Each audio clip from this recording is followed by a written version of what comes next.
اللہ کی جنگ لڑ رہے ہو، اس کے ساتھ نہیں ہے۔ انما جزاء الذین یحاربون اللہ ورسولہ ویسعون فی الارض فسادا ان یقتلوا۔ اللہ تعالیٰ نے حکم دیا ہے کہ جو اللہ اور اس کے رسول سے لڑائی کرتا ہے اور زمین پر فساد کرتا ہے، دنیا میں سزا ہے، اس کی آخرت میں اور ملے گی۔ تمہیں پتہ ہونا چاہیے، ریاست کی جنگ لڑ رہے ہو، اللہ تم لوگوں کے ساتھ ہے، ٹھیک ہے، کیونکہ تم لوگ اللہ کی جنگ لڑ رہے ہو، اس کے ساتھ نہیں ہے، کیونکہ اللہ نے حکم دیا ہوا ہے۔ یہ مولوی صاحب کھڑے ہیں، ان کو پتا ہوگا۔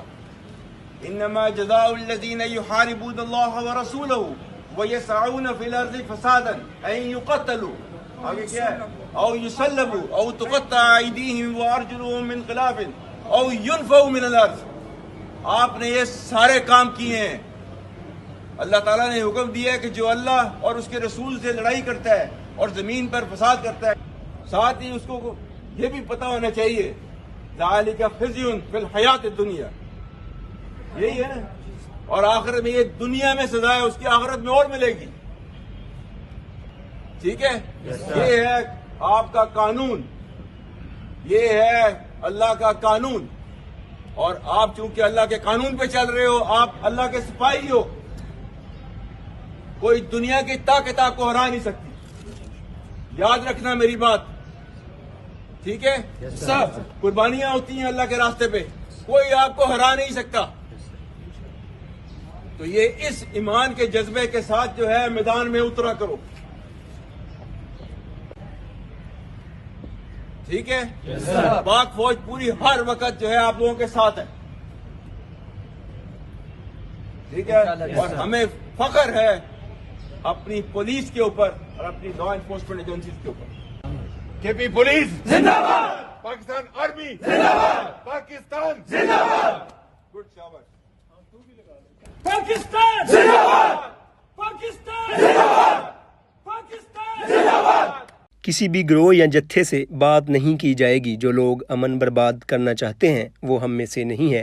پاک فوج کے شعبہ تعلقات عامہ ISPR کے مطابق جنرل عاصم منیر نے کہا ہے کہ دنیا کی کوئی طاقت پاکستان کا کچھ نہیں بگاڑ سکتی۔ فوج اور سیکیورٹی کے تمام ادارے اور پاکستان کی عوام ایک ہیں۔ جو لوگ امن برباد کرنا چاہتے ہیں وہ ہم میں سے نہیں ہے۔ پاکستان ریاست مدینہ کے بعد کلمے کی بنیاد پر بننے والی دوسری ریاست ہے۔ اسلام سلامتی اور امن کا دین ہے۔ جنہوں نے دین کو دہشت گردی کی بھینٹ چڑھایا، ان کو جواب دینا پڑے گا۔ اگر مذاکرات ہوئے تو وہ صرف پاکستان اور عبوری حکومت کے مابین ہوں گے۔ کسی بھی گروہ یا جتھے سے بات نہیں کی جائے گی۔ افغان مہاجرین کو پاکستان میں پاکستان کے قوانین کے مطابق رہنا ہوگا۔ آرمی چیف نے افغان حکومت کو مخاطب کرتے ہوئے سوال کیا کہ کیا احسان کا بدلہ احسان کے علاوہ بھی کچھ اور ہو سکتا ہے؟ ہم اللہ کے راستے میں جہاد کر رہے ہیں اور کامیابی ہماری ہی ہوگی۔ دہشت گردوں کے پاس ریاست کی رٹ کے سامنے سر تسلیم خم کرنے کے سوا کوئی چارہ نہیں ہے۔ مسلح افواج کے خلاف دشمن قوتوں کے پراپوگنڈے سے قانون کے مطابق نمٹا جائے گا۔ پاک فوج، FC، لیویز، خاصہ دار، پولیس اور جوانوں کو خراج تحسین پیش کیا۔ خیبر پختونخوا پولیس ایک شاندار فورس ہے اور اس کی بے پناہ قربانیاں ہیں۔ شہداء کی قربانیاں رائے گاں نہیں جائیں گی۔ پاکستان میں مکمل امن واپس آئے گا۔ قبائلی عوام کی معاشی اور ترقی سے متعلق ترقیاتی منصوبوں میں ان کی شرکت کو یقینی بنایا جائے گا۔